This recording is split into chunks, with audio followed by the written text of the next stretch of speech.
Okay, cool. Those were interesting responses, and we will reflect on them a bit later. What today we will be focusing on, so if you have your textbook with you, we will be on page 164. This is what we'll be exploring for today. It's unit 2 and unit 3, and the focus is on how to create a personal mission statement for your life. Okay. And the reason why I started with asking you about your values, about what you think about your future is, you will see here when we start. We're going to reflect on what personal values are and what our personal views, what is our belief system and ideology, what is vision, passion, and purpose, and what is a legacy mindset. So we already started by going to menti.com, and we gave some of our answers, which we will look at a bit later. So let's start with what are personal views and values. So one of the things that make you and I have a personality is the way that we use our values and live them out. Okay.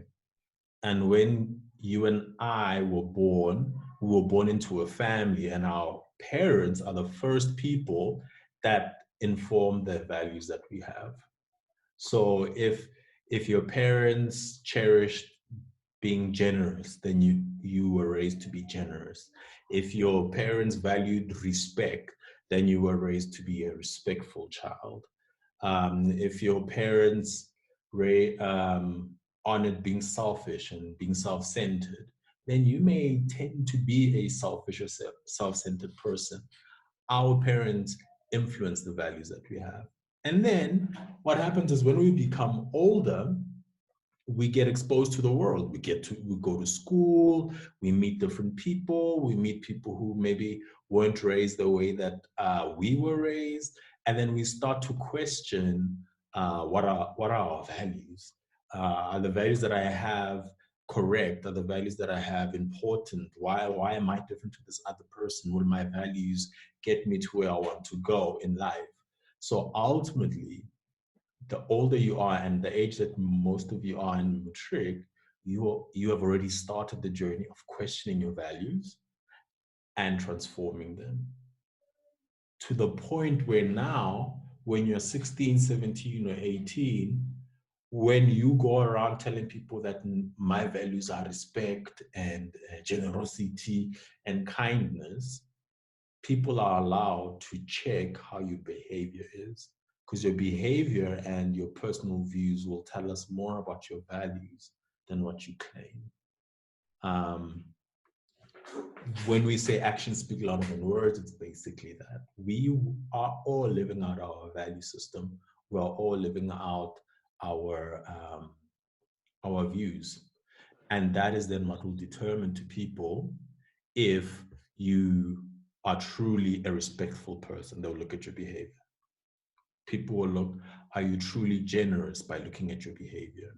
It will not just be a thing of what you claim when you say to people, yes, but I respect everyone. People are allowed to say, that's not true because of A, B, and C. Right? What's going on there, David? Okay.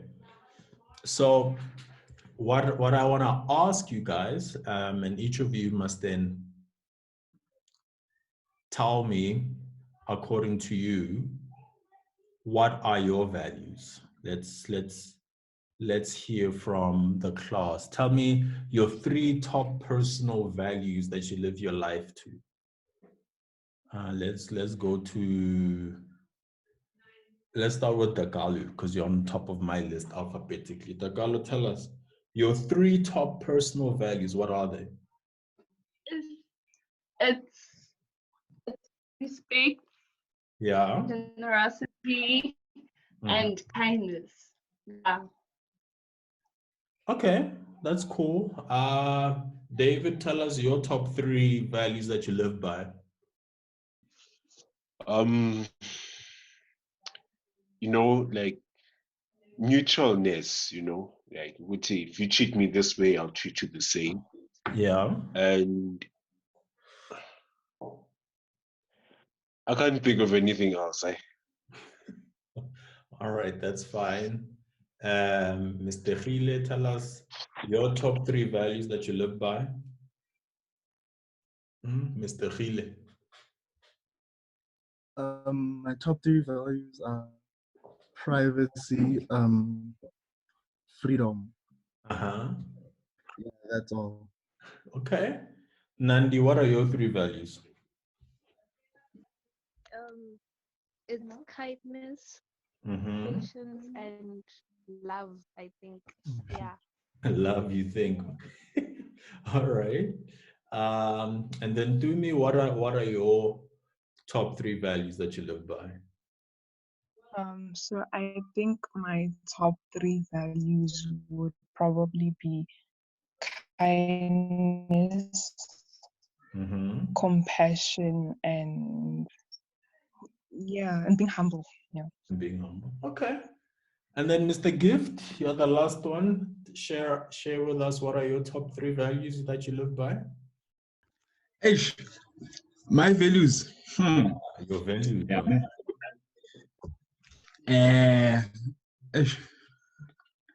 Ish, yes, I'm thinking very, very hard. I'm thinking. While you think, my next challenging question to everyone in the class. So there you, if you're brave, you must just tell us your response. What do your behaviors tell us about your values? So do you believe your behavior is consistent with the values you just shared with me?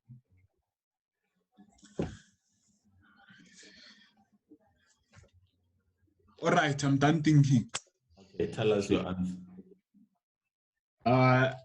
Integrity. No. I think. How can I put this, man? I think being kind to people, and I think always being joyful so that you can, how can I put this? Yeah, no. English say, no. It's running away. We hear you. But do you think you behave consistent with your values? Yeah, I do, sir. But it depends on people, So I think it depends. Like, if you're gonna treat me this way, there are like certain reactions I will give towards you, Yeah. And that's how it be. Because if you give me the same energy I give you, then yeah, I'll be consistent with my values towards you. Okay.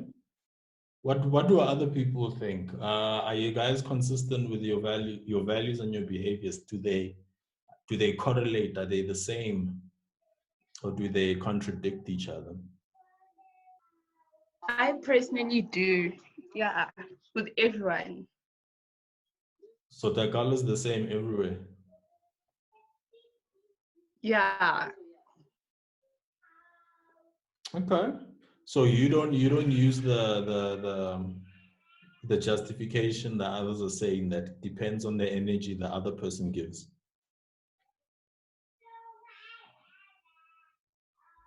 I'm not one to care much for Okay, that's an interesting perspective. So, but sir, can I add something? But think about this, Nelson. Yeah. Let's say you approach someone, right? Yeah. Then you approach them like in a good manner, you give them like perfect energy, and then that person diverts that energy, they act sour. Do you think as a person you're gonna want to act consistent towards the person? Because like they're wasting your time. That's in a way, it's like they're wasting your behavior is dependent. Okay, wait, David, you can say your point quickly. Me? Yeah, no, I'm just agreeing with Gift. He has a point. So yeah. So if we use this argument that you have to return the energy that you get, what if the other person also thinks the same? So you'll never be yourself.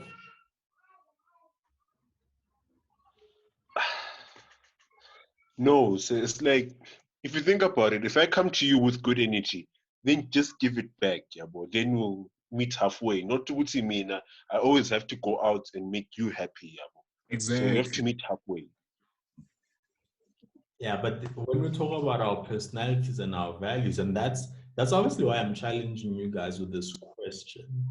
Our values are meant to be so ingrained in us that no one can make us behave outside of it. You know, that is what a value system is. A decision is different. You can decide that I just don't like gifts, so I'm not gonna tell him the truth. But I'm an honest person, but who gave him I just don't like him. You know, versus to say my values are dependent on how I might like someone, you know. So in any case, we'll leave that. But that's the first step when we talk about if we're on this journey of creating some form of a mission for our lives. It starts with what are our personal views and what are our values. Then the next big thing in society that determines who we are is things like religion. So there are a couple of quotes I'm going to read. And then each time I read a quote, I just want you to tell me if you agree or disagree with it and why. Okay, so here's the first one. So this is going to be about religion and different viewpoints. So here's the first one. Irvin Kristol said that people need religion. It's a vehicle for moral tradition, a crucial role. Nothing else can take its place. That's his opinion about religion. Who says, nah, I agree with that, or who says, nah, I don't agree with that? I know this is hard. Yo. But I think so we can Sure. agree to this. Yeah, we can agree to disagree about this. Because some people they feel that religion is not needed, and some people feel Let's hear from Tumi. Clean your ideas. Tumi, what's your answer? So what I'm seeing now is that people, from my point of view, is that people do need religion, but then I don't agree with the last sentence where it says nothing else can take its place. Okay. But I do believe that people do need religion. Okay. Well, that's cool. Gift, are you clean now, or is it David's turn? I'm No, clean. Gift Yeah. can go. Okay, Gift, say your point. I agree with Tumi about the disagreeing about nothing else can take its place, you know, because there are some things that can take its place. It's not like religion must be okay. Religion is part of our lives, and it's a fact. You go to church. Some people are Christian, some people are Ndunduni, you know, but the fact that nothing can take its place, I don't agree with it totally. I don't. Carlo? I feel like religion should be guidance, you know? Mm-hmm. Religion is that guidance in your life. And I don't think like it's like that one thing in your life that you must stay focused to. Because if we like followed every word in the Bible, like if you do sin with the left hand, cut it off, then like what is life? It's gonna like, you know, you get what I'm saying? Yeah, we hear you. We hear you. Yeah. Let me continue. There's more points. So here's the next one. Richard Dawkins, he says, I'm against religion because it teaches us to be satisfied with not understanding the world. Huh. Thoughts, opinions. Let's hear, good people. Understanding the world. Hey. Yeah, but it makes sense because religion teaches, okay, not teaches, but then it breeds a sense of intolerance for other religions. Mm-hmm. So some religions are like, would say, our God is the one God and you guys are wrong. Yabo. So it just creates a bit of a divide and intolerance. Mm. All right. Takal, I hear you. No, I'm agreeing, Sam, because that's what you see every day. Christians judging Muslims for believing in Allah, or yeah, it's just judgment all around. Okay. Facts. Yeah. All right, our next one. A society without religion is a vessel without compass. So wait, so this means that society without religion, there's no direction. Ne? That's it. Mm. It's a lie. Lie. I don't agree with this. I don't. Okay, tell us why you don't agree. Because let's talk about people who like don't believe in anything. So what this thing is saying is that those people, they don't have like any direction in their life. Like they don't know what they're doing. Because that's what this thing is saying. If you don't believe in anything, there's no direction in your life, which is not true, you know. Which is not true, because some people, they prefer not to believe in anything and keep it that way. And I think that's their direction, because they don't believe in anything, you know. Mm. Mm. Let's carry on. Doesn't like Yeah, okay, say your point. doesn't religion have to do with like values and beliefs, right? Yes. So I think like with people that don't believe in anything, there's like values and beliefs. So yeah. I know I'm confusing you guys. That's the whole thing about philosophy. So there are those who will argue that if you don't subscribe to a set belief system, so one of the more common religions, but you form your own belief system, you are following a religion. It's just that you decided what your religion is.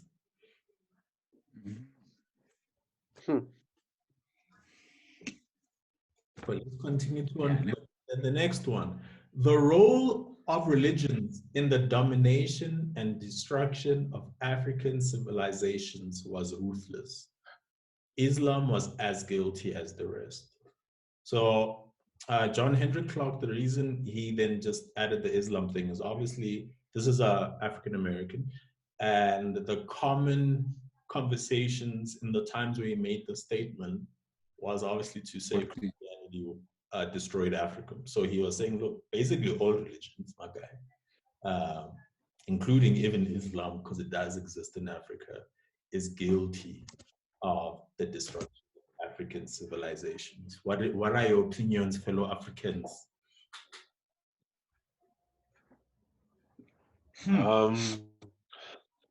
Yeah, but then if you really think about it, wasn't Christianity and other religions forced onto black people?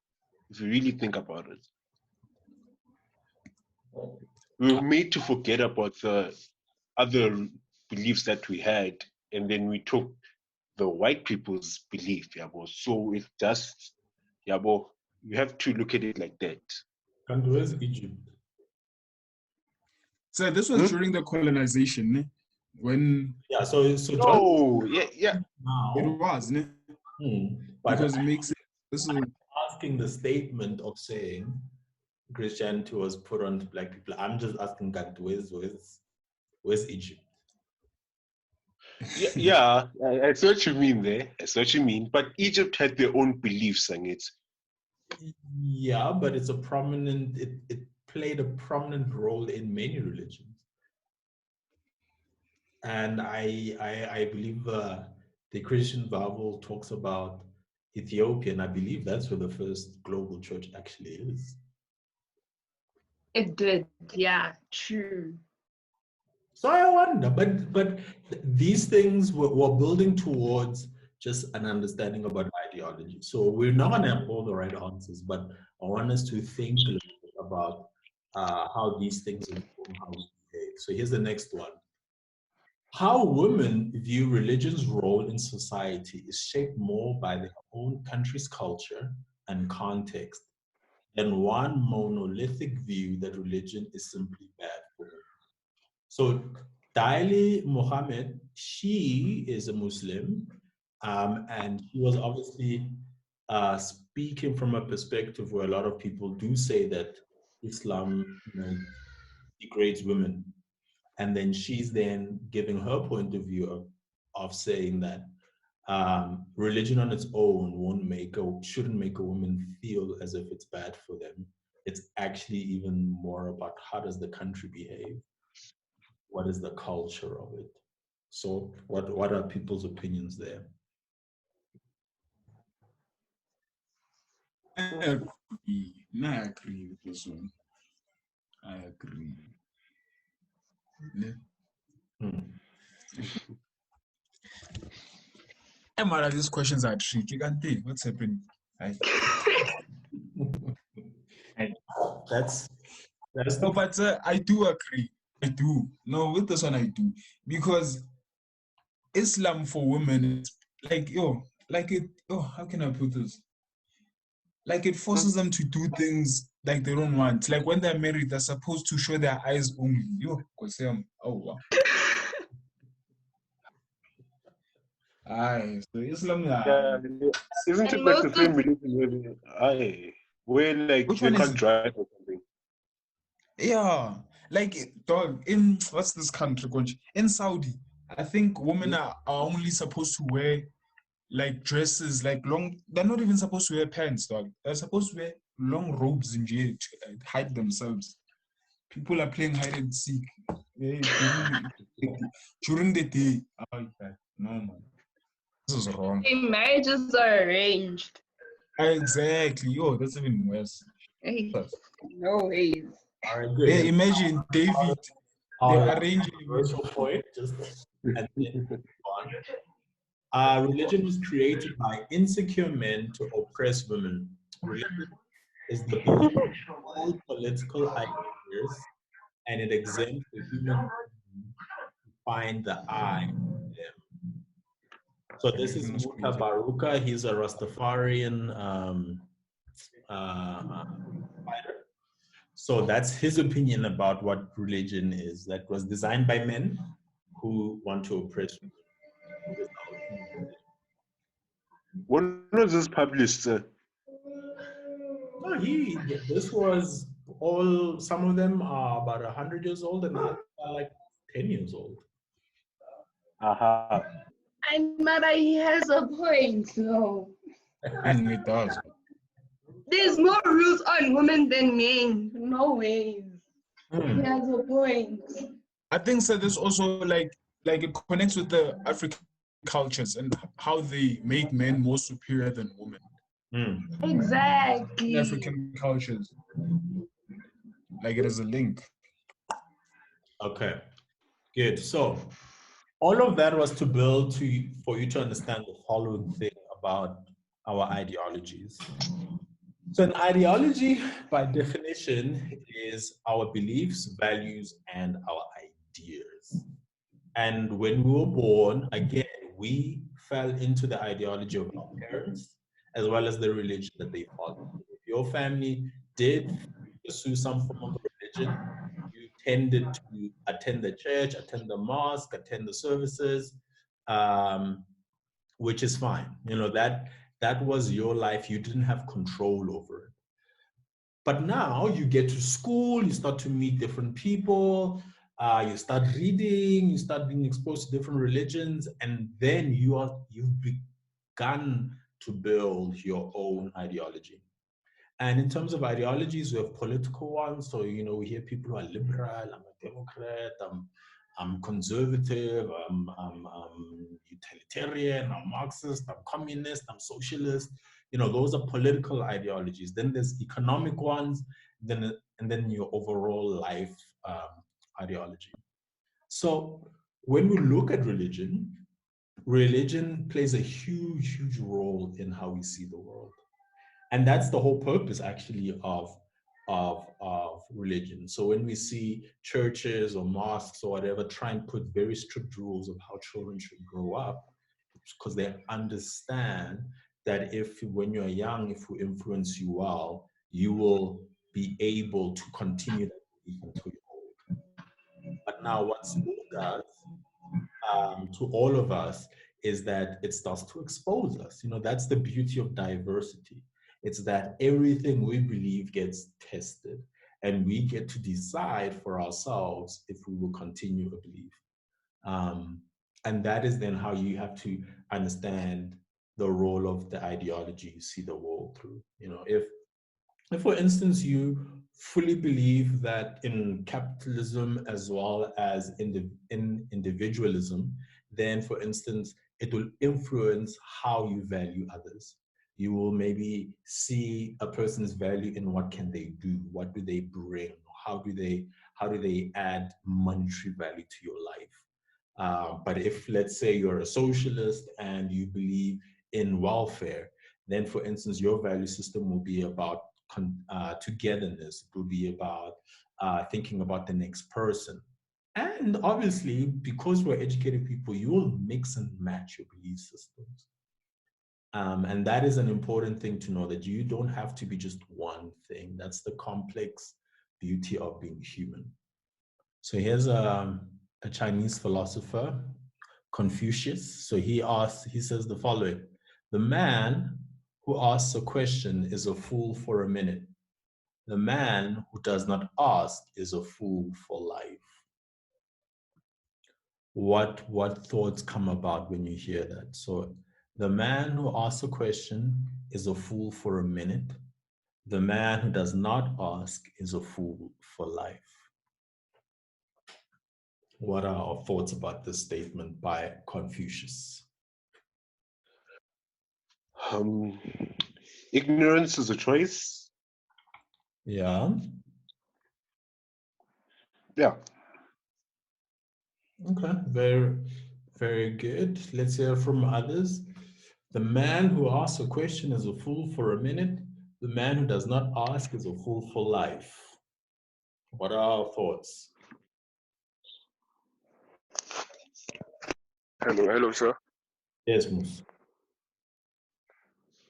Uh, um, what I can think by that is that you can never live by your own knowledge and your own information. Like you'll have to have different sources and like source of information in order to live in this life. True. Yeah. So yeah, that's what I basically think. Good. Those are very good points you're making. And definitely having a good, curious mind and a questioning attitude will put you ahead. Um, we remain fools if we are too scared to ask a question. Now, obviously, as we grow, the content of our questions will start to matter. Okay? But as you are young and trying to create your own worldview, your own philosophy, your own way of doing things, it starts by not being scared to ask questions. And that's part of the idea of this lesson, that as we learn how to create our own mission statement, how we sort of look at our own future, we need to stay away from being scared of asking awkward questions of ourselves and obviously of others. On page 167, there's activity 6 there.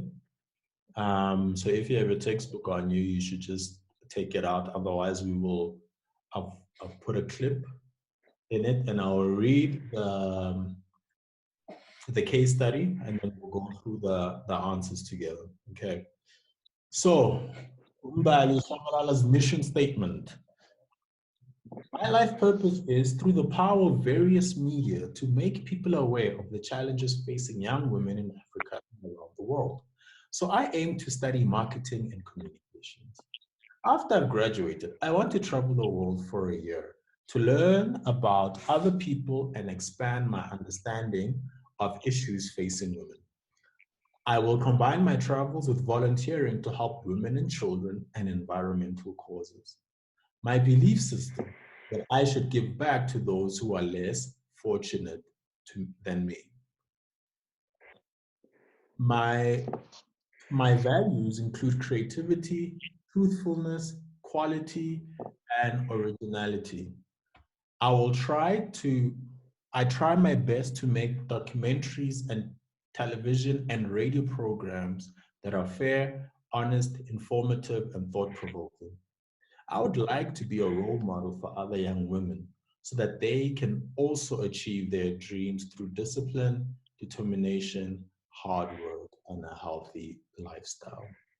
Okay, so that is Mbali's thing. So here's the first question from your textbook. It asks, describe Mbali's mission and what steps you will take to achieve it. So when we read this, what can we say is Mbali's mission?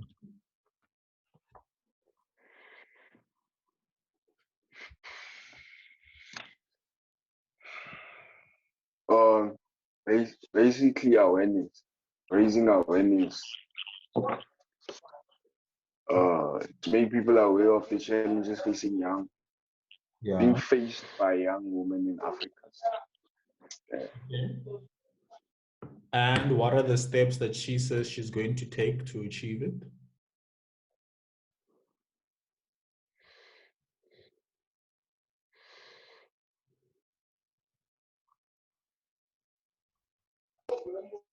The, Steps. the first is to learn. Yeah. So traveling and learning Mm-hmm. and getting various information, and then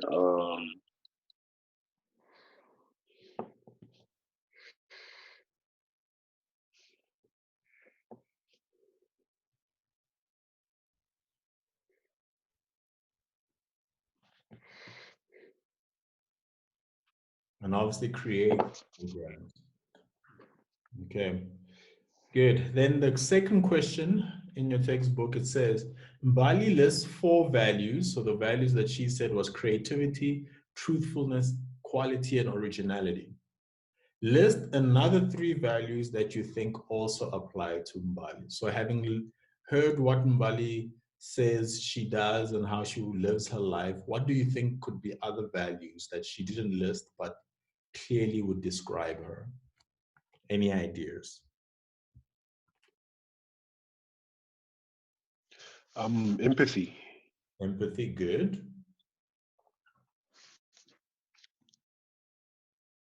Other values, people? We need 2 more. Let's hear from Mr. Kujo, seeing that you joined us. What other values do you think would describe young Mbali? She's humble. Good. Humility. I think she has humility. Perfect. I like that. We need 1 more value. So let's ask the other Musa. me, sir. No, the other one. So I am assuming it's Mbali, but she's using Musa's name. Yeah, it's Bali. Yeah, so Mbali, tell us. We need 1 more value that describes Mbali.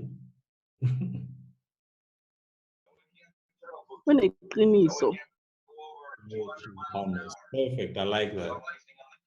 Then let's go to number 3. Number 3 says, in what ways will Mbali's values influence what she wants to do?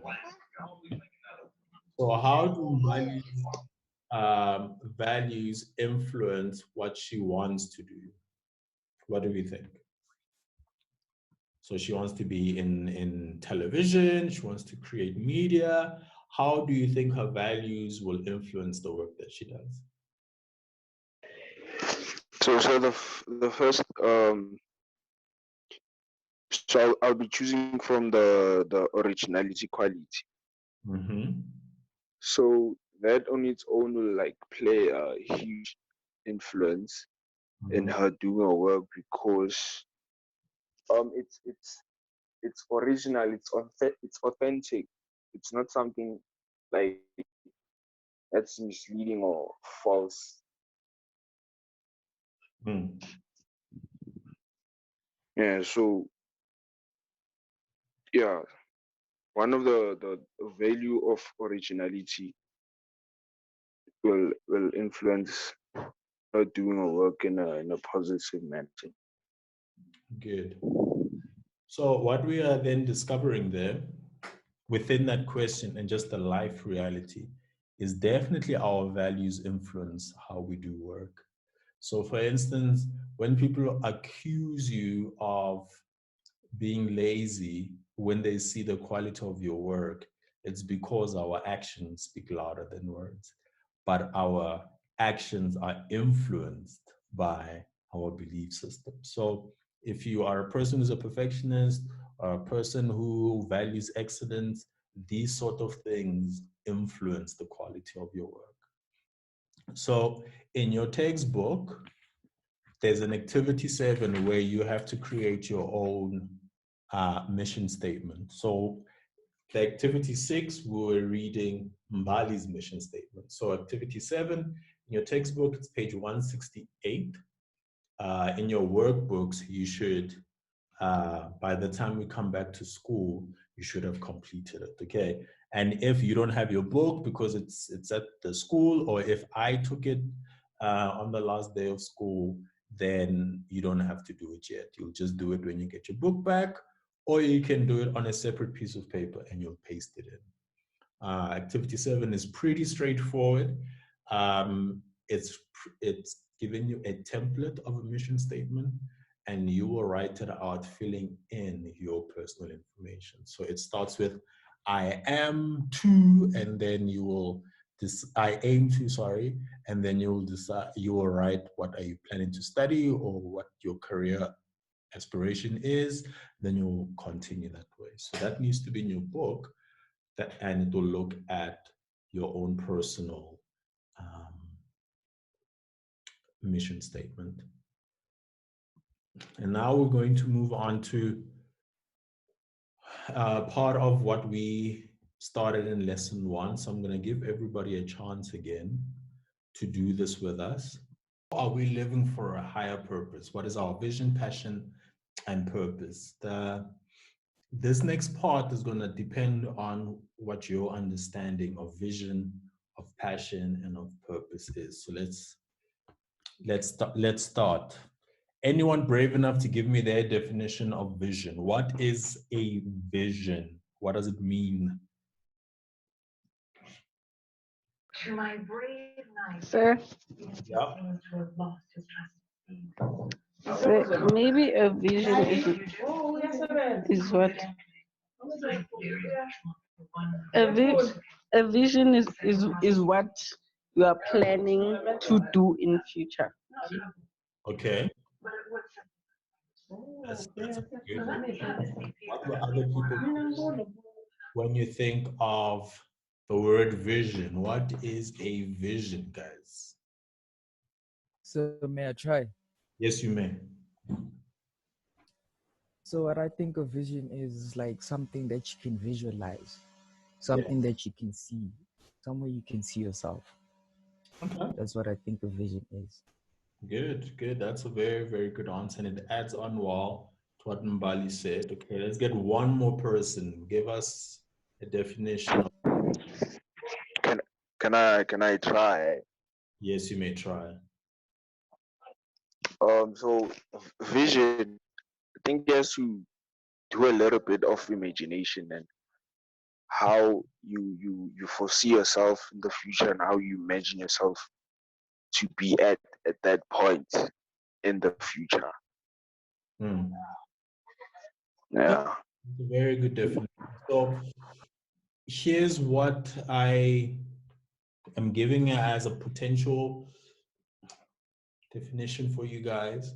So vision is the ability to close your eyes and imagine a future that not yet exists. It's the ability to see beyond the mess that may be in front of you, to abstract away from it, to clean it up, and see a hopefully better future that does not exist yet. So visions are so important because our present is often horrible. As human beings, we find it very easy to see the negative. And I mean, negativity is around us. We don't need to lie to ourselves by being overly positive. The world around us is often in a mess. But a vision, what it does is it tries to imagine a space and a time that with some decisions that you make can make your reality different. That's why I said it's about looking at a future that doesn't exist and seeing beyond the mess. So that is then the first part of what a vision is. Then what is passion? Can people give us their definitions of passion? What is passion? So Yeah. so what I think passion is something that you can do even though it does not have results at the moment. So if I like, let's say, drawing, I will do it. Even though I'm not getting paid for it, I'll keep doing it because I love doing it that much. Yeah. Okay. Other definitions from others? What is passion, guys? And I try. Yes, you may try. So, like when you have passion for something, it's when like you have the drive, the means to do something. Like yeah, that's my understanding. So, That's your am I right? This guy. Definition. I'm checking. So. So can I try? Okay, try and then we'll continue. So give us Okay. Passion is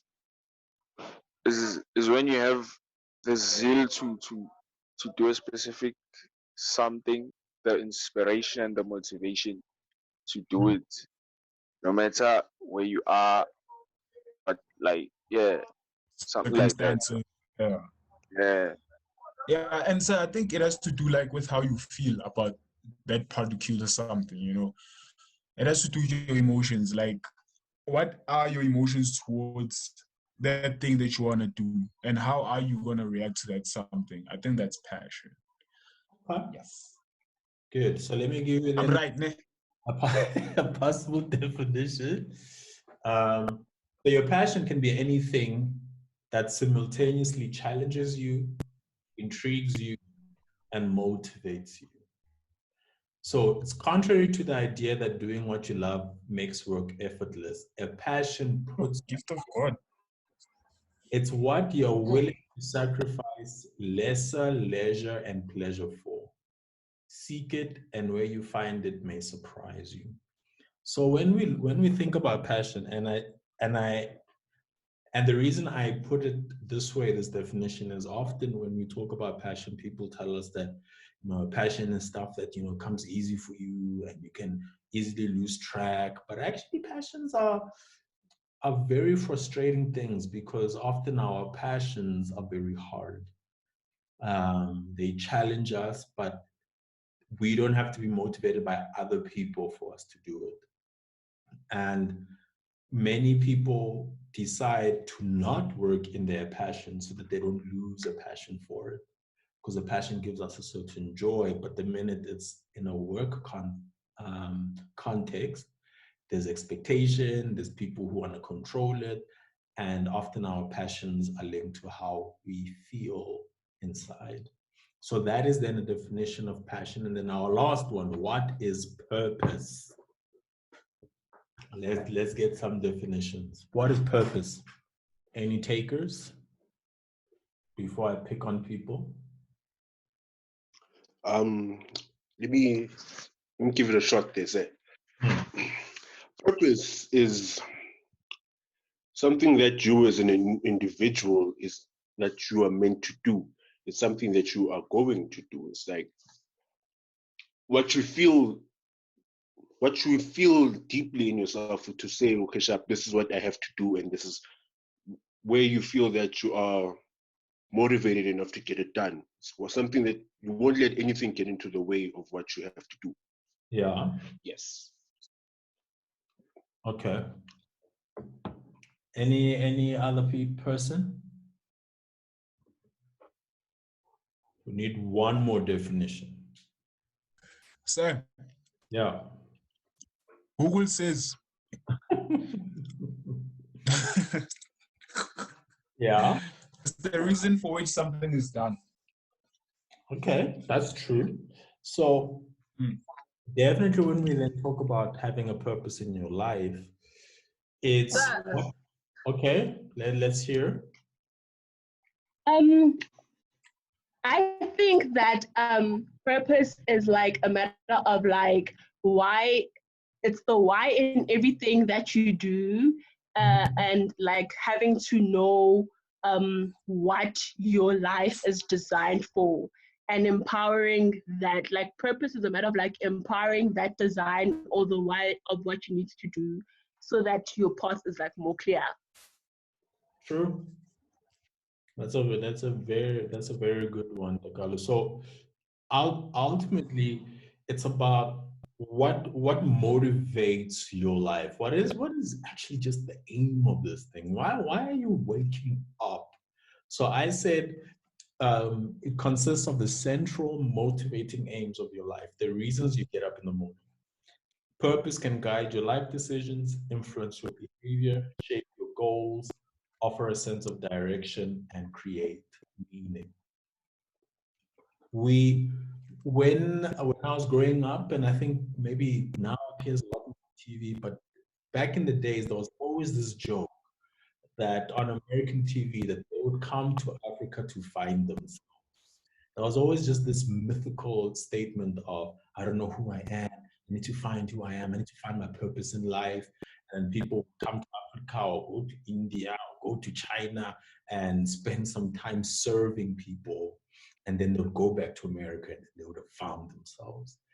Purpose is it's a big thing that often when we don't have it, we get eaten up by the world.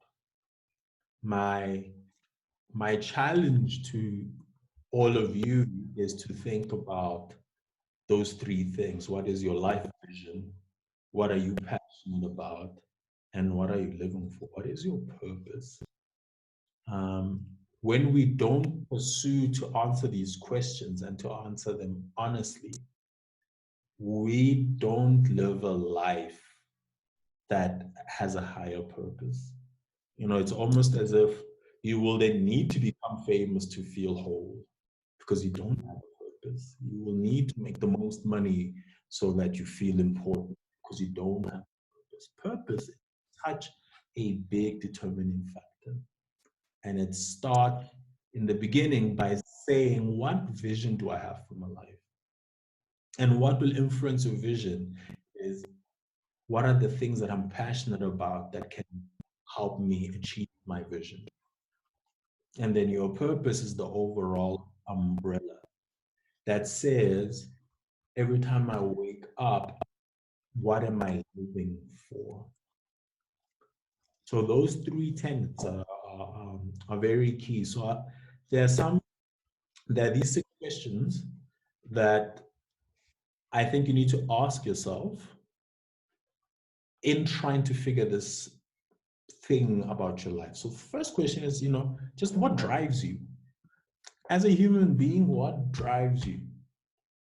Then the second thing, what gives you energy? What energizes you? So what, when you've done it, despite it taking your time, taking your energy, taking your focus, when you've completed it, what makes you want to go back and live? Because those things are key in figuring out your purpose. Then what are you willing to sacrifice for? I often joke with people because many, when they ask me why am I still here or when am I going to leave, like, and then I tell them when I'm done. So sometimes when we live for a purpose in our life, we then have to sacrifice something. And what are you willing to sacrifice for this thing to exist in your life? And then if it's that meaningful, then at least you can own what you've sacrificed. So for some, when they sacrifice having a family because they want to make money, then it's a decision they took. We can then judge them on that decision. But when you aren't able to be honest and say, this is what I'm willing to sacrifice to achieve this and this and this, you tend not to achieve anything. Fourth thing that you must ask yourself is, how will you save the world? You know, purpose is so linked with serving. So, the world you're around, how will it be saved by your existence in it? So it's not about feeling like a superhero, but it's really about being able to say, the family I live in, or the neighborhood I live in, or the brother that I have, or the relationship I'm in, how will my existence make this person's life better? Because that is then part of you figuring out where you fit in this world. Then basic things like what comes easily to you. The things that we find easy to do are often our strengths, but not always, but most of the time. And our strengths are what can also help us in living out a life of our vision, of our passions, as well as our purpose. And then how do you want to be remembered? In the end, we all die, sadly, but that's just the fact. And you aren't too young to start asking yourself, when this is over, how do I want to be remembered? Because all these things, when you're able to answer these 6 questions, no matter in what order, you'll get closer to figuring out what you want with your life. And the bonus step is asking yourself the 5 whys. So the 5 whys are quite a interesting concept. We can use it for problem solving. You can use it to figure out what is your motive, is to figure out who you are. Is you step by step ask yourself why. So if I would start with a statement like, hey man, me, I just want to be rich. Then the next question is why? Well, so that I'm never hungry. Why? Well, because being hungry is not great. Why? Because it makes me feel lesser than. Why? Because I feel like I don't have dignity. And then why? Because I don't want to be a typical poor Black child. So now, actually, the real desire is that I don't really want to be a typical poor Black child. That for me is a much better vision or a goal statement in your life than to say you want to be rich. Because quite frankly, the pursuit of being rich can look totally different to the pursuit of not being a typical poor Black child. Those roots in your life will not be the same, because there'll be other things that you will know you'll have to fix about yourself versus simply saying, I'm going to chase money, or I'm going to be the most beautiful, or I'm going to get the most distinctions, or I'm going to be the best engineer in the world. That's all fine. But our deeper purpose often comes in us going deeper into what is it that we want. And that is what I want to challenge you guys to think about.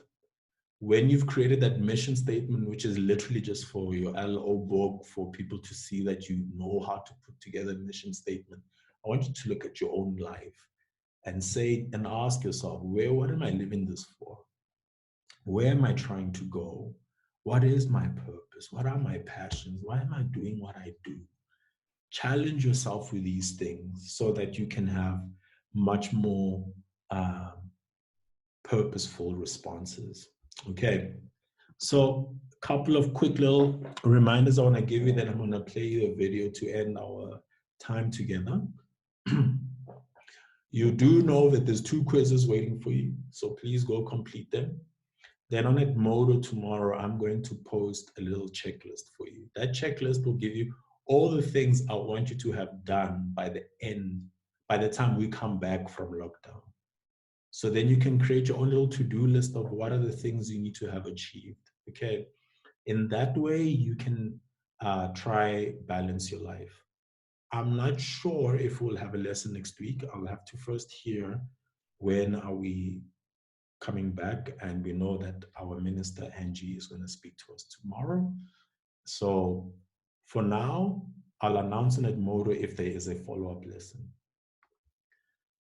Then you can already start telling your parents, but they will be told in their groups and we'll figure it out. We're going to try to have a parents meeting with them. So especially if you know your parents been worried about how is the school going to deal with post-lockdown, try and make sure that they're on, they get the Zoom link from their WhatsApp groups.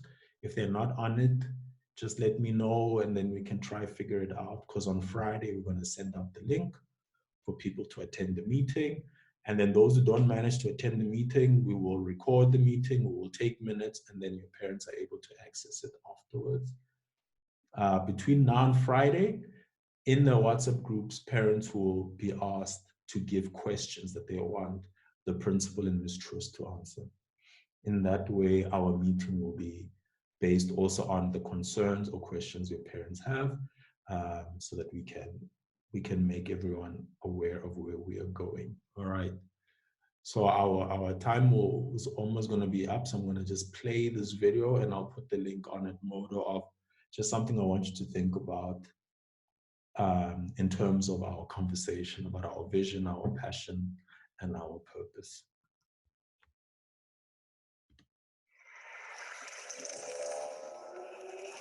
I'm trying to be great, and I'm on my way, way up, way up. It's never too late, and I'm on my way. I'ma leave my mark, ready, set, go. Ready, set, go. Ready, set, go. Hello, greatness. I am here to greet you. False humility and doubt. Had me scared to meet you. Fear had me. I couldn't sleep. I lay awake. Felt like I had to put my dreams up on layaway. That's the thoughts of a kid living on welfare. Section 8, monthly food stamps, government health care. Depressed, open the door hood with sunglasses. From our house, we had a poor view of success. Let it be told, all that glitters ain't gold. Life is a slam dunk when you living with low goals. Pick a roll with a number of great friends. I want you to be great, but not greater than them. Never lust for the top, love, it's a long fall. Climb the ladder of success on the wrong wall. It's by work and faith, it's the Lord's grace. Mediocre is contagious. Give me some space. I'm trying to be great. And I'm on my way.